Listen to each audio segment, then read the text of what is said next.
একজন আরেকজনকে বলেন যে তারা আসলে নাস্তিকদের থেকেও খারাপ, আরেকজন আরেকজনকে বলেন তারা বিধর্মী থেকেও খারাপ, একজন আলেম আরেকজন আলেমকে বলেন, সেগুলি আমরা শুনি এবং রাজনৈতিক কারণে বলেন। অনেক সময় সেটি মানে কোনো বিষয়ের ব্যাখ্যা দিতে গিয়া না, রাজনৈতিক অবস্থানের কারণে বলেন। আমরা দেখেছি যে বাংলাদেশের ইসলামিক রাজনৈতিক দল, আমি এই মুহূর্তে নাম বলছি না, কিন্তু তারা জনসভায় ভাষণে বলেছেন যে তাদের আসলে জামায়াতে ইসলামীকে ঠেকানোই তাদের রাজনৈতিক আদর্শ। এটা তো হিংসা, প্রতিহিংসা। তো সেইটা তো আমি বলি একটা আপনাকে উদাহরণ দিচ্ছি। যেমন জামাত ইসলামীর যারা বিরোধিতা চরম পড়ে, আমি তো জামাত ইসলামের সমালোচনা করি গঠনমূলক, যেটা তাদের সংশোধন করা দরকার সেটা করতে হবে। কিন্তু আমি কি কখনো বলতে পারি যে জামাতের লোকজন নাস্তিকদের চেয়েও খারাপ? এটা কি বলা যায়? আপনি বলুন। এখন মনে করেন 13ই মে, আপনি বলছেন সেটা বলছি না, কিন্তু আমি বলছি একজন ইসলামী আলেম বলে আমরা একজনকে চিনি, তিনি আরেকজনকে বলতেছেন। আমি তাকে চিনি। ওই লোকটা যে লোকটা বলেছেন তার নামটা আমিও নিব না, কিন্তু বাংলাদেশে এমন অনেক ইসলামী রাজনীতির ব্যানারে রাজনীতি করছেন যারা কিনা মোসাদ বা র কিংবা সিআই এর পেইড এজেন্ট হয়ে বসে আছেন। এখন রাজনৈতিক আক্রোশে অনেকে অনেক কথাই বলে। যেমন জামাত ইসলামীর বিরোধিতা করতে যে ফরিদউদ্দিন মাসুদ এবং কিছু আলেম শাহবাগীদের সাথে একাত্মতা ঘোষণা করছে। এটা কেন করছে? তাহলে কি শাহবাগী না, তাহলে কি মতিউর রহমান নেজামী, দেলোয়ার হোসেন সাইদি তাদের চেয়ে ভালো ছিল শাহবাগীরা? যে মতিউর রহমান নেজামী, দেলোয়ার হোসেন সাইদি বা জামাতের যাদের ফাঁসি হয়েছে তাদের ফাঁসি রায় কার্যকর করতে ফরিদউদ্দিন মাসুদ শাপলা চত্বরে চলে গেছে, শাপলা চত্বর না শাহবাগ চত্বরে চলে গেছে, নাস্তিক ব্লগারদের সাথে একাত্মতা ঘোষণা করছে। তো বুঝাই যাচ্ছে এটা একটা রাজনৈতিক আক্রোশ ছিল, রয়ের পারপাস সার্ভ করার জন্য এই কাজটা করেছিল কিছু আলেম। অথবা ওই ধরনের কোন আলেম কি বললো, তার মুরিদ কত, তার জনসংখ্যা কত, সেটা কোনো দেখার বিষয় না। সেটা বুঝাই যাচ্ছে কোন একটা ইন্টেনশন থেকে সে কাজটা করেছে বা বলেছে। কিন্তু আমাদেরকে তো ইনসাফে থাকতে হবে। আমরা আবুল আলা মওদুদীর বা জামাত ইসলামীর সমালোচনা গঠনমূলক ভাবে করে আসছি, করতেছি। যেমন আমি জামাত ইসলামী মানে আপনি যেমন বললেন যে মওদুদী সাহেবের ফিলোসফিটা জামাতে ইসলামী আসলে সেইভাবে নিতেছে না, কিন্তু আমি কিন্তু ডক্টর আব্বাস, আমি কিন্তু এই কথা জামাতে ইসলামের কোন শীর্ষ নেতৃত্বের কাছে শুনি নাই। সত্যি কথা বলবে না। হ্যাঁ, বলবে না কেন? বলবে না কেন? তারা যদি এটা না নেয় তাহলে এটা বলবে না কেন? হতে পারে এই জন্য বলবে না যে আপনার কর্মীদের মনোবল ভেঙে যাবে। কিন্তু আমি শীর্ষ নেতাদের মুখে শুনেছি, দেলোয়ার হোসেন সাইদি সাহেব একজন বাংলাদেশে জাদ্রেল একজন স্কলার ছিলেন এবং আপনি জানেন তার জনপ্রিয়তা এখনো কিন্তু একেবারে আকাশ জনপ্রিয়, আলহামদুলিল্লাহ। সেটা বলি, সাইদি সাহেব ব্যক্তিগত জীবনে আবুল আলা মওদুদীর কোনো মাসালা মেনেছিলেন? তিনি তো হানাফি মাযহাবের মতে নামাজ পড়তেন, লম্বা দাড়ি রাখতেন এবং তিনি পীর ঘরানা থেকে এসেছেন। তার বাবা ছিলেন ফুরফুরার মুরিদ। ডক্টর আব্বাসী, আমি এটা প্রশ্ন সরাসরি করি। ডক্টর আব্বাসী, আমি এটা প্রশ্ন সরাসরি করি। আপনি সোজা সাপটা কথা বলেন, আপনাকে সরাসরি কথা বলি। এই মওদুদীর আদর্শটা জামাত সরাসরি অস্বীকার করা না পর্যন্ত আমি মওদুদী সাহেবের জায়গায় রাখতে চাই, কিন্তু মওদুদী সাহেবের আদর্শটা তারা সরাসরিভাবে ধারণ করার কথা বলে যে একটা ইসলামিক রাজনৈতিক প্ল্যাটফর্ম তৈরি করেছে, আপনি কি সেটাতে যাইতেন? সেইটা আপনি আমল করেন আর না করেন?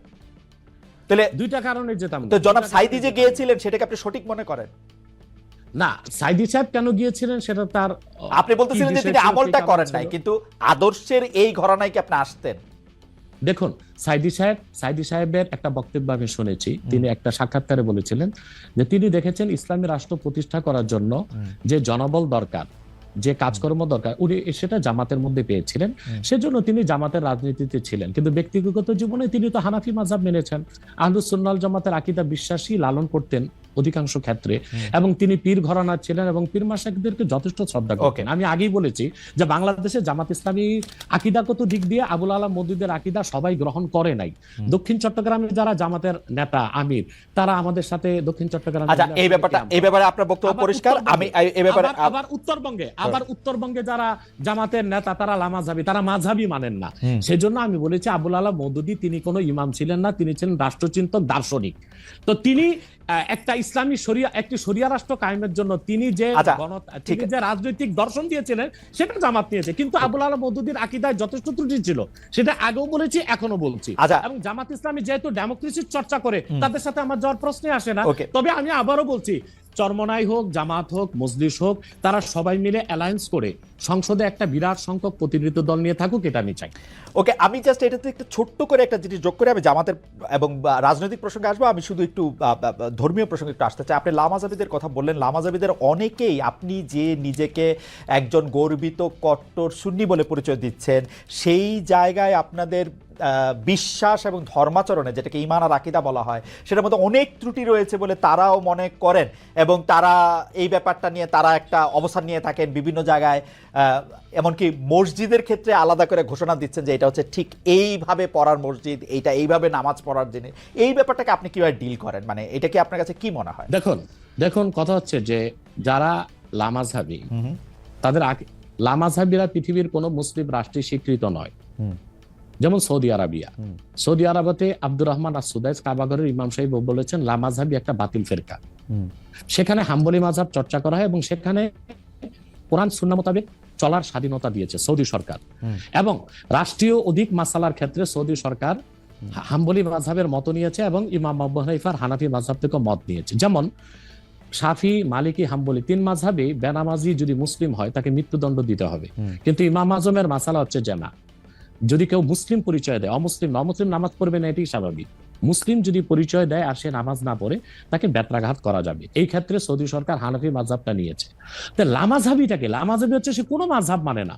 মূলত এটা ইংরেজদের এই ফেতনাটা তৈরি করে গেছে ইংরেজরা। পৃথিবীতে 200 বছর আগে লামাজহাবি বলে কোনো মত বা ফেরকা ছিল না, সালাফি নামে কোনো দল ছিল না, আহলে হাদিস নামে কোনো দল ছিল না। আমরা তো আহলে হাদিস কারা? যারা হাদিসের অনুসরণ করে। হানাফি মাযহাবের চেয়ে বেশি হাদিসের অনুসরণ কোনো মাযহাবই করে না। দ্বিতীয় হচ্ছে, আপনি যদি বলেন তারা বলে আমার ত্রুটি আছে আমার বিশ্বাসে আকীদা, আমি বলবো চোরের মার বড় গলা। আমি তো বাংলাদেশেই আছি, তো আমি তো তাদেরকে ডক্টর আসাদুল্লাহ আল গালেব লামাজহাবিদের মধ্যে একজন ভালো স্কলার এবং ভালো আলেম বলে জানি। ওনার ছেলে একদিন আমার সাথে দেখা করেছে ঢাকা এয়ারপোর্টে, বলেছে যে আপনারা নিজেদের মধ্যে গালিগালাজ না করে একটু কি বসা যায় না? আমি তাকে বলেছি তোমার আব্বাকে বলো, উনি জ্ঞানী মানুষ এবং খুব ভদ্র।